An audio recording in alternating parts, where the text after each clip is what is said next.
For the ones who work hard to ensure their crew can always go the extra mile, and the ones who get in early so everyone can go home on time, there's Grainger, offering professional-grade supplies backed by product experts so you can quickly and easily find what you need. Plus, you can count on access to a committed team ready to go the extra mile for you. Call, click Grainger.com, or just stop by. Grainger, for the ones who get it done. Bedford, welcome to the Phil Paleologus Show. With updates and breaking news from the WBSM newsroom and on the WBSM app. And your calls and conversation at 508-996-0500. Here he is, New Bedford's #1 talk show host, WBSM's Morning Mayor, Phil Paleologus.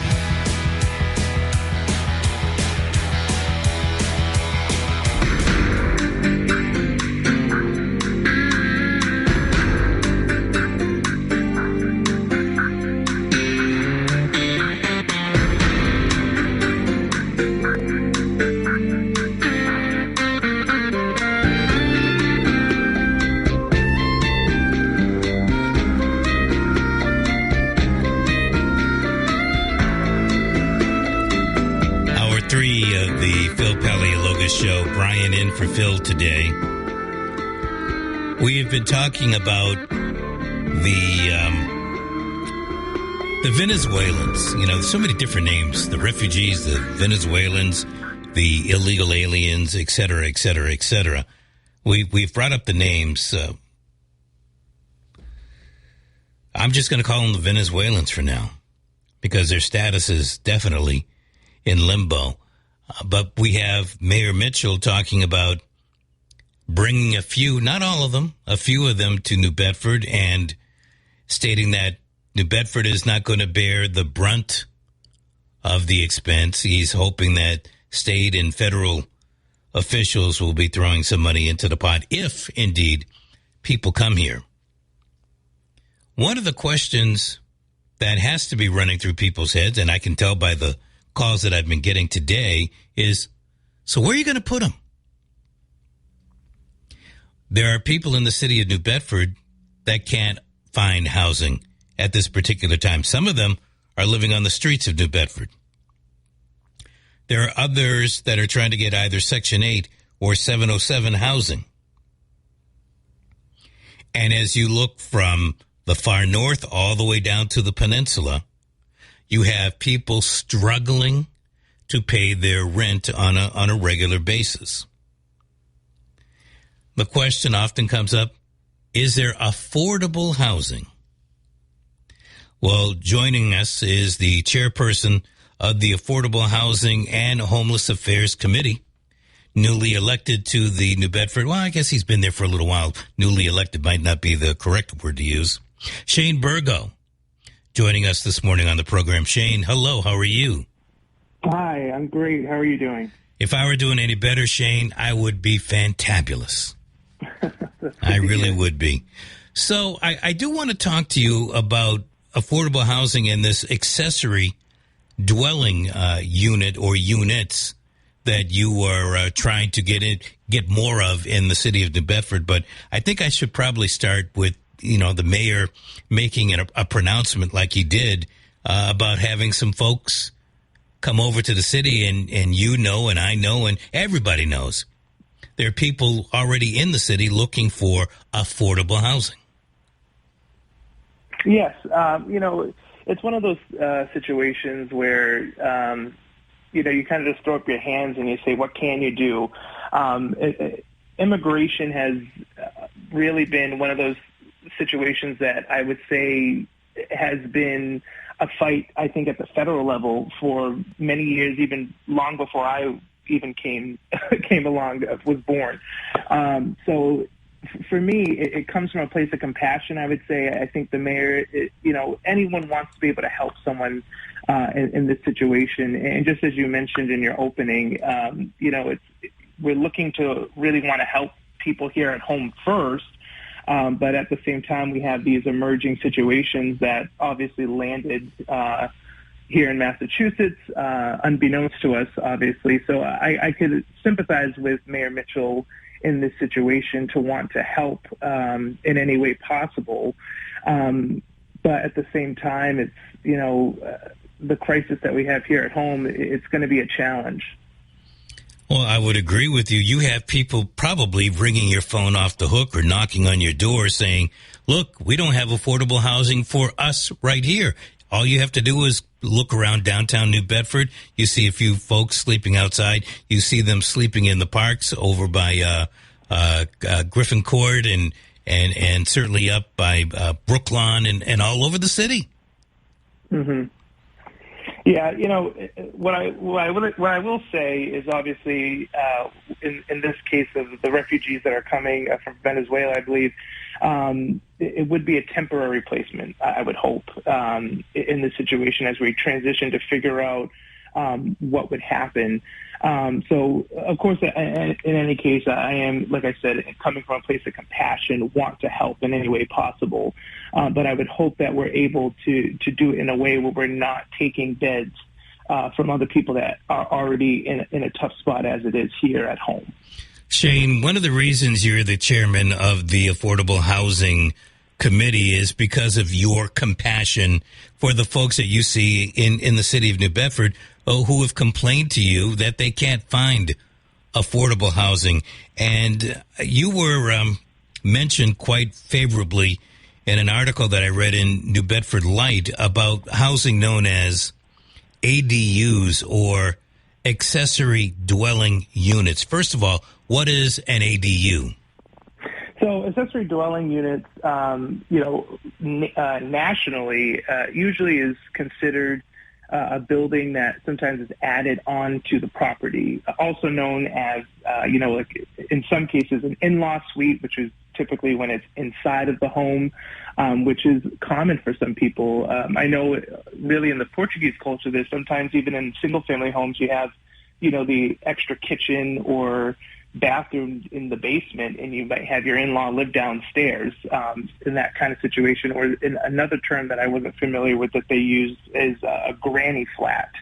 But essentially this accessory dwelling unit in some other parts of America, some people are even able to build a separate unit that is detached from their home in their backyard, depending on how large of a plot of land that they have. But essentially, it's just an addition or another part of your property to house somebody.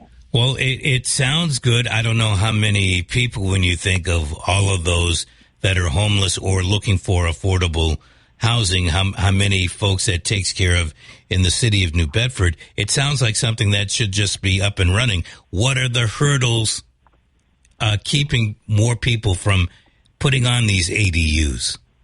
Well, understandably, you don't want to have a neighborhood be too congested. You see in Ward 2, there's issues around parking and being too thickly settled.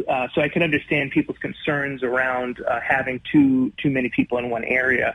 So I think there has to be that community aspect, which in the ordinance that we have for our ADU, there is a public hearing that has to be held before any such special permit is granted. And the part of our ADU ordinance, which is separate from, as I was explaining earlier, that some ADUs can be detached, that's not allowed here in New Bedford. Our ADUs are only allowed to be within the existing home and cannot actually change the outside appearance of the single-family home. So it would be as though no change to the home at all ever occurred, and it cannot be greater than 1,000 square feet. So really, I don't think that it would make much of a change to the neighborhood as it is. But those are, I think, some of the concerns that people would have is having the more people in one area, parking concerns, and then the other added thing too, which again I don't think would be a concern in New Bedford because of how the ordinance is written, is if we were, for example, to change the ordinance to allow, for example, detached ADUs. Some people might think that their property values would be affected if you start building up extra things in their neighborhood that wasn't previously there. So I guess that is a concern, but if you are a homeowner and you want your mother or mother-in-law to live with you, but she's still pretty independent, it might be a good idea to have like a backyard unit as a, just build it out and put it in if you have the space to do it. But it sounds like in the city of New Bedford, even if you have space to pull off something like that, you can't do it. Yeah, and that's typically how these units have been built, and that's why the coined phrase in-law suites were used, because it was typically for an aging parent that wanted that sense of independence, but didn't need to live in a big house, but still wanted to live on their own. So they're just right downstairs, or they're just right in the backyard. And so in our case in New Bedford, I think about how many of our aging citizens that have a lot of big homes here in New Bedford that, might not necessarily need that much space, and in this case could, renovate their home into the current ordinance that we have, where they could make their basement, for example, into one of these accessory dwelling units. They could live in the ADU and then rent out the upper main area for themselves. But the way the current ordinance is written, they wouldn't be able to do that because I believe the way it's written, I should have pulled up in front of me. It's, I believe how it's written is that any ADU that is occupied, the owner of the home has to occupy the main dwelling.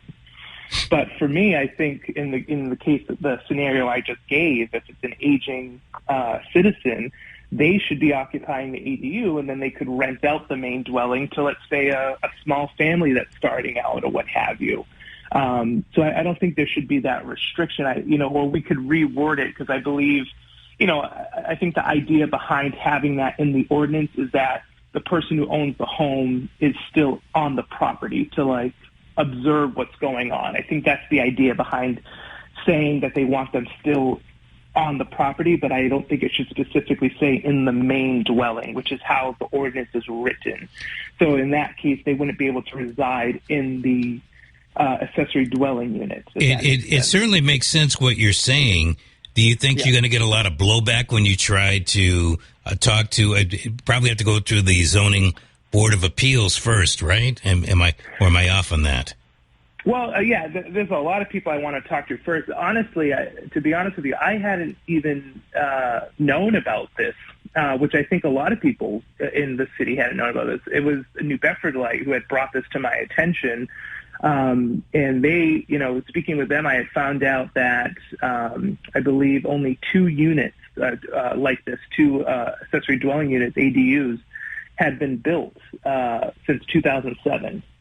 Really? And I honestly don't think it's a situation where it's because people are finding challenges with it.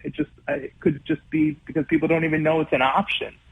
And the other part of it too is one of the other requirements that I would hope to look to change possibly is there's a special permit required, which I believe, obviously we need permitting when you're going to do any kind of changes to your home, but this situation requires a renewal every 2 years. So you're going to have to pull a permit every 2 years to have some inspector come and review work that you've already done the previous year. Every 2 years keeps going. But to me, I don't understand why you would require a homeowner who's already shown that they've done this work, that it's up to, that at that time current standards. They're going to have to pay, whatever fees at that time every 2 years to renew something that they've already done on their home. I don't like that idea. I think you hit it right there. They're going to have to pay. Somebody's got to be paid to come out and do the work. And by the way, are there enough inspectors to do that kind of work if things can move forward? More people, they're hearing about this today. Word travels. All of a sudden, a lot of people are going to be thinking, well, before interest rates go up too high, maybe it's time to build that in-law unit in the house and get cracking on this, Well, and that's the other part. I'm glad, bringing that up. Even if we were able to change a lot of the zoning barriers, the nation right now is experiencing severe supply chains, disruptions and the subsequent delays of building materials. So I don't think right now people would be in a rush to be building a lot of ADUs in the first place. So, and we're relying obviously on homeowners at the whim of the homeowner to build these. So that's why, when New Bedford Light, for example, asked me, do I think that ADUs would solve our housing crisis? I want to be very clear. I don't think that this is the cure to solve our housing crisis in New Bedford. It definitely is not. But it is another tool in the tool chest of what we could do to help relieve some of the pressure that we're seeing, especially as our rents continue to increase and rise, and we see single people coming to New Bedford that don't necessarily need a lot of space and just need the one-bedroom apartment or what have you, and don't need to pay $1,200 a month or what have you. Oh, I would agree with you, and I think more people. The economy is not getting better anytime soon. I think more people that left the city for what they thought were greener pastures are going to find out that it's probably better to come home, and that means making space somehow, some way in the house that they grew up in. I think you're going to find a lot of people. You've got the mayor trying to be compassionate, having people come into the city, Afghanis, maybe Ukrainians, maybe folks from Venezuela. There's going to be a lot of pressure for housing, and you're correct. This isn't going to be the end-all, be-all, but it's a step in the right direction, and maybe if you can get some of the parking taken care of, because I guess there's some rules and regs dealing with parking and these ADUs. So there are a lot of regulations out there for this, on this. Yeah. Yeah, and at the time when this, ordinance was put into place, back in the early 2000s, and again, this is going to be incumbent upon me to do a lot more research because, again, as I explained, this was just brought to my attention. So there's still a lot more research for me to do and a lot more conversations for me to have. But at that time, there could have been, some public pushback. There could have been more concerns that I'm missing, which is why a lot of these ordinances are written the way that they're written. But as we know, as times go on, we're now in the year, 2022, things change, which is why we're able to, as a legislative body, to update our laws, update our ordinances. So I'm hoping that I'll be able to have those conversations, work with my colleagues, work with the mayor's office to see what concerns that they might have. But again, like I said, this wasn't necessarily on my radar at the beginning.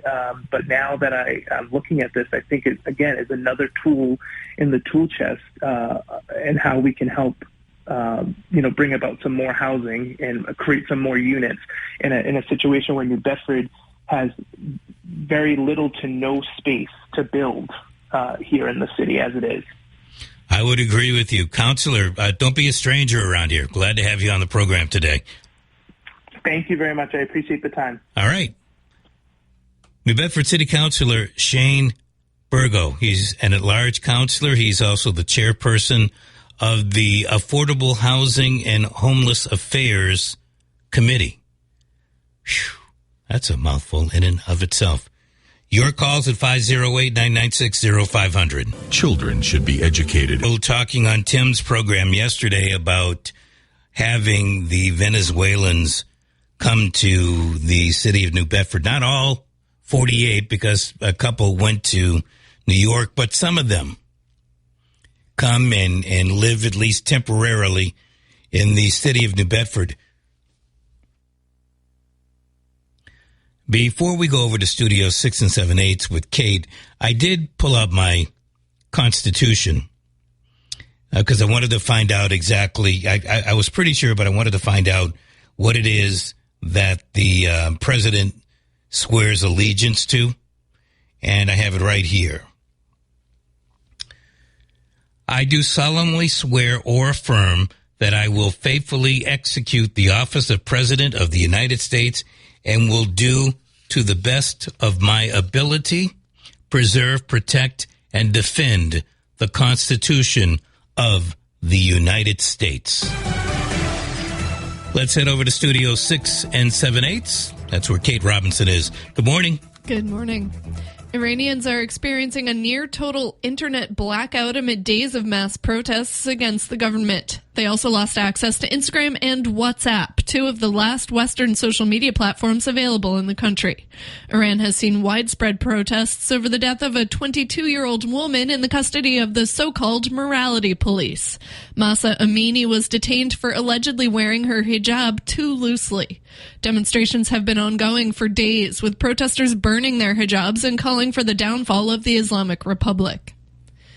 The mayor of Mexico City confirms at least 2 people are dead following this morning's magnitude 6.8 earthquake. Michael Kastner reports. The tremor was centered about 400 miles to the west of the capital city, not far from where a magnitude 7.6 tremor hit on Monday. That quake also killed 2 people. In today's earthquake, 1 woman was killed while trying to evacuate a building. The second victim was a man who died of a heart attack. The earthquake caused buildings to sway in Mexico City, but no major damage has been reported. I'm Michael Kastner. Lebanese banks will remain shut indefinitely due to a lack of security protection by authorities. The announcement by the Association of Lebanese Banks follows a string of raids by customers demanding access to frozen savings last week. A woman armed with a toy gun staged a holdup at a bank on Wednesday to pay for family medical bills. There have since been other copycat raids, with reports of at least 5 last Friday. Lebanon is in a severe economic crisis, with more than 80% of the population struggling to afford food and medicine. Russia is making moves to mobilize more troops in its war on Ukraine as the UN meets this week in New York. Addressing the gathering yesterday, Ukrainian President Volodymyr Zelensky condemned his country's attacker in a pre-recorded message on Wednesday afternoon. A crime has been committed against Ukraine, and we demand just punishment. Zelensky appeared virtually, marking a rare exception to the UN's requirement that all leaders speak in person. He called on the UN to strip Russia of its veto power in the UN's Security Council. The Ukrainian president has not left his war-torn country since Russia launched its attack in February. This as Ukraine has completed a high-profile prisoner swap with Russia, the culmination of a long effort to free many of the Ukrainian fighters who for months defended a besieged steel plant in the port of Mariupol.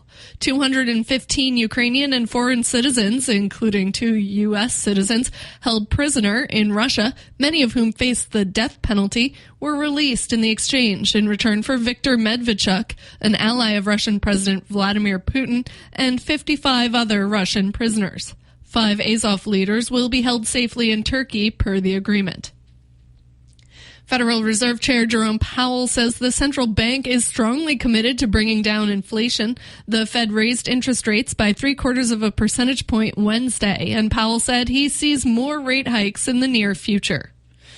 New York Attorney General Letitia James has filed a civil lawsuit against former President Trump for allegedly inflating his net worth. NBC's Chris Pallone has more details. The suit seeks $250 million in fines to block the Trumps from buying commercial real estate in New York for 5 years and to permanently ban the Trumps from running businesses in New York.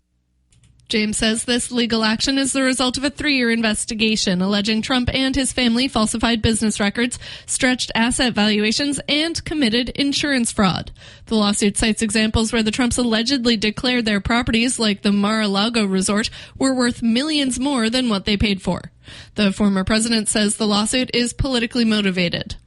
Meanwhile, Trump says he can declassify documents just by thinking about it. The former president went on Fox News Wednesday and answered questions about the classified documents seized by the FBI last month in its raid of Mar-a-Lago. Trump said in the interview that he, quote, declassified everything, claiming presidents can do it, quote, even by thinking about it.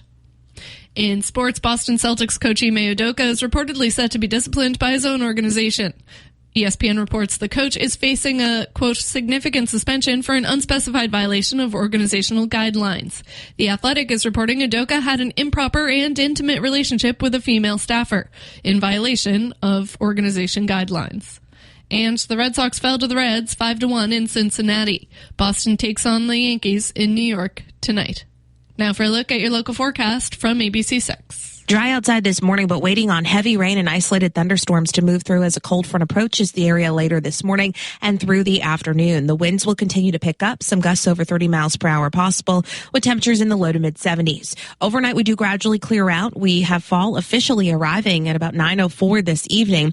We will see windy and chilly conditions overnight. Temperatures by tomorrow morning in the 40s. Tomorrow stays partly to mostly sunny. It'll be a breezy and cool day. Highs only in the upper 50s. From the ABC 6 Weather Center, I'm meteorologist Chelsea Priest on New Bedford's News Talk Station, 1420 WBSM. Right now it is 71 degrees and cloudy. I'm Kate Robinson for WBSM News. Stay up to date with New Bedford's News Talk Station, 1420 WBSM, and get breaking news alerts and podcasts with the WBSM app. Just think, Kate, you can declassify your newscasts just by thinking about them. Excellent. Boom! It's gone. Oh, yeah. My goodness. Well, it is what it is, right? Mm-hmm. If he says so, then it must be true. It must be true. Thank you very much. I do appreciate it. Let us continue. Take the Morning Mayor wherever you go. Download the WBSM app.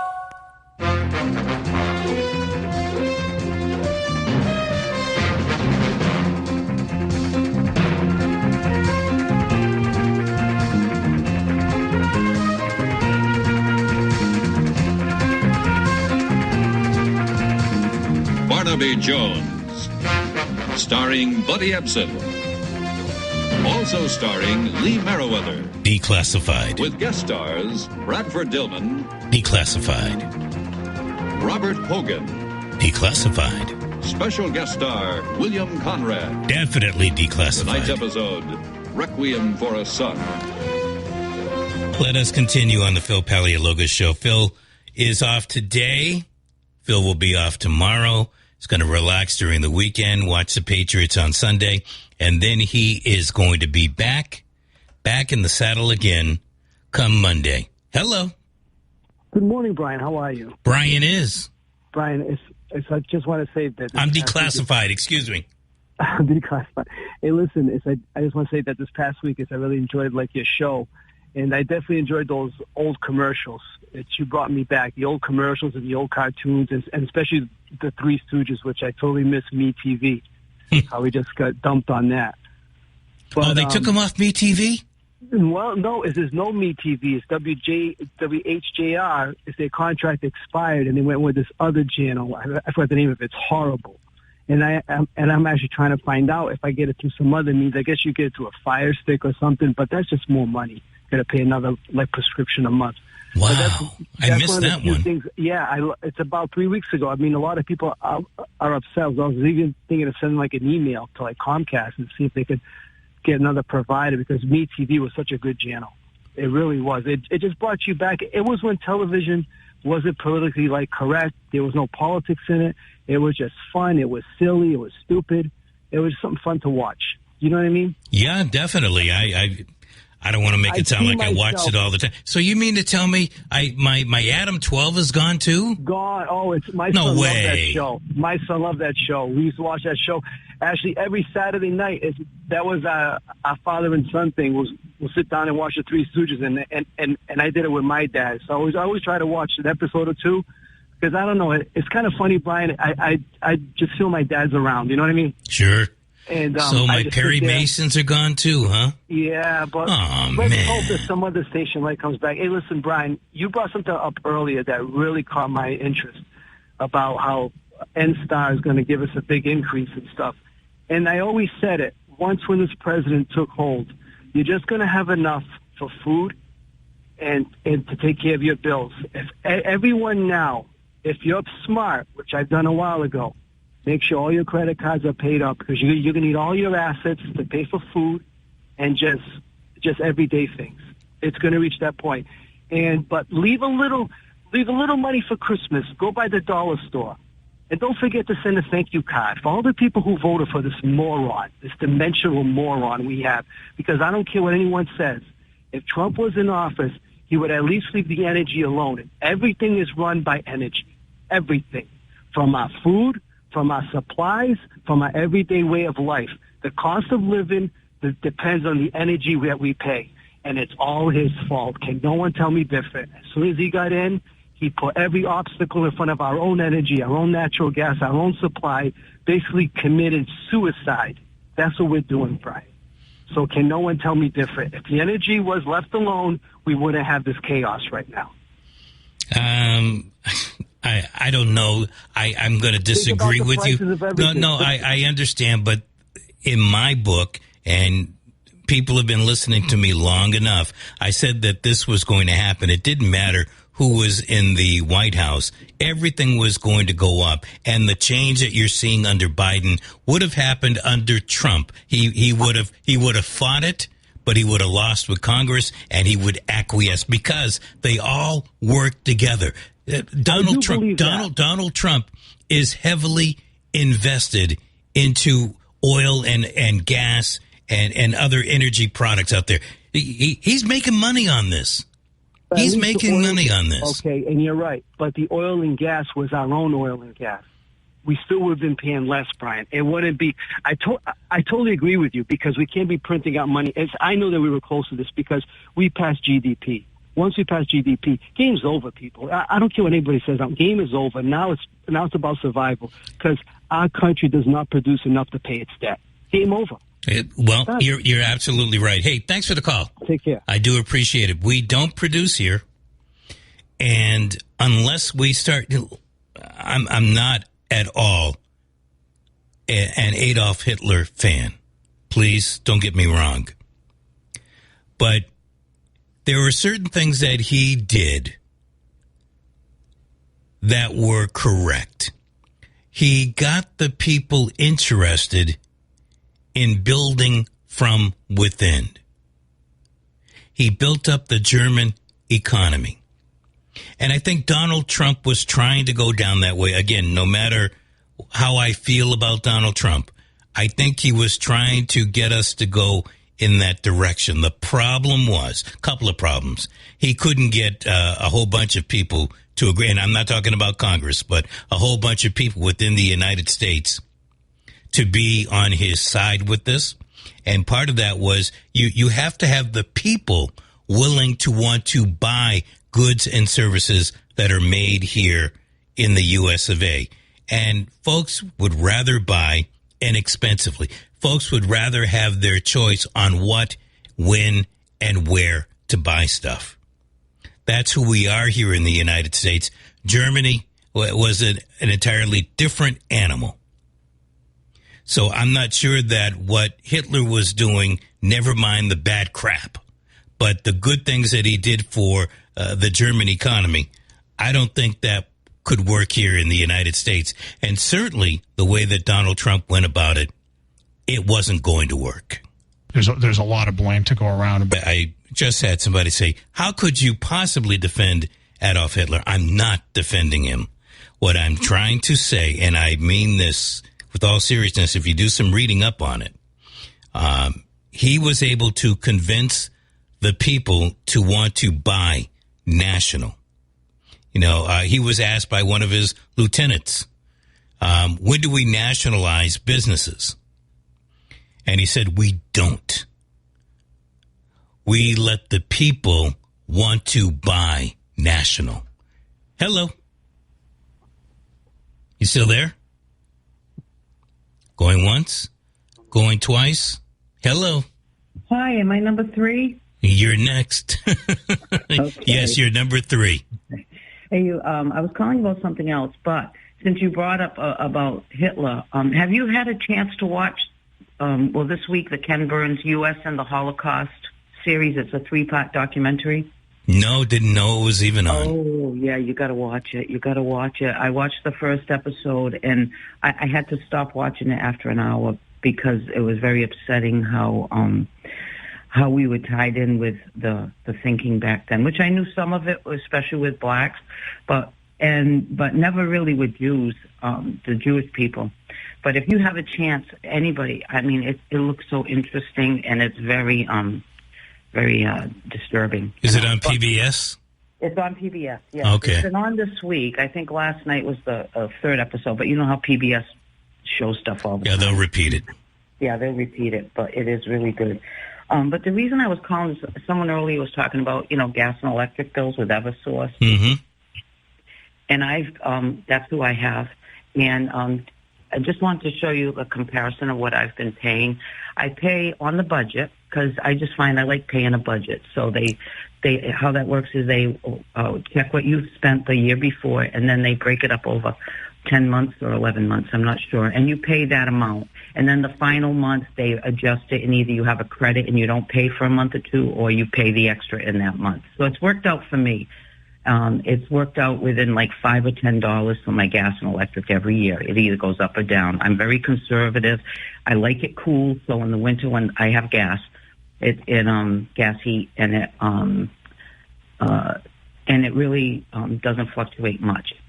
So, and what they also show on the bills is your usage. So they'll show like last December, the average temperature was 50 degrees. What this year's average temperature is. And so if you say, wow, why did I use more? Sometimes it would be reflected in the temperature. So what I'm saying is my usage all year I'm very conservative, and it pretty much stays the same. So when the end of the year comes and I have to pay, I usually don't, or I pay no more than $30 or $40 difference. So you're not worried about the fact that your gas bill could go up another $20, $30 per month, or your electric bill maybe up to $50 a month? Well, it starts let me tell you this. This is what I was going to say. September is when it starts, okay? So September of last year, 2021, my gas bill was $67, okay?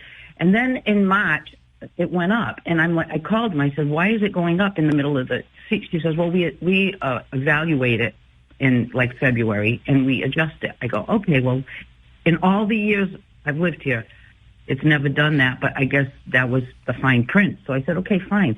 So March of this year, it went up to $93, and I'm like, "Wow, that's $25, and that's 20% or 25%." Now I got in August. It told me the bill is going up. Now my usage has remained the same, so I'm not using more gas. So it's not based on my usage. I get a thing in the mail. Okay, my new budget amount will be $108.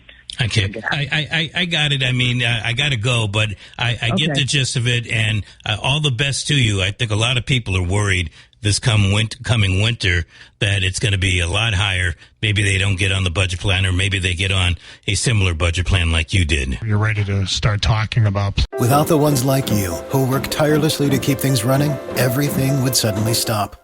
Hospitals, factories, schools, and power plants, they all depend on you. No matter the weather, emergency, or time of day, you're the ones who get it done. At Grainger, we're here for you with professional-grade industrial supplies. Count on real-time product availability and fast delivery. Call, click Grainger.com, or just stop by. Grainger, for the ones who get it done.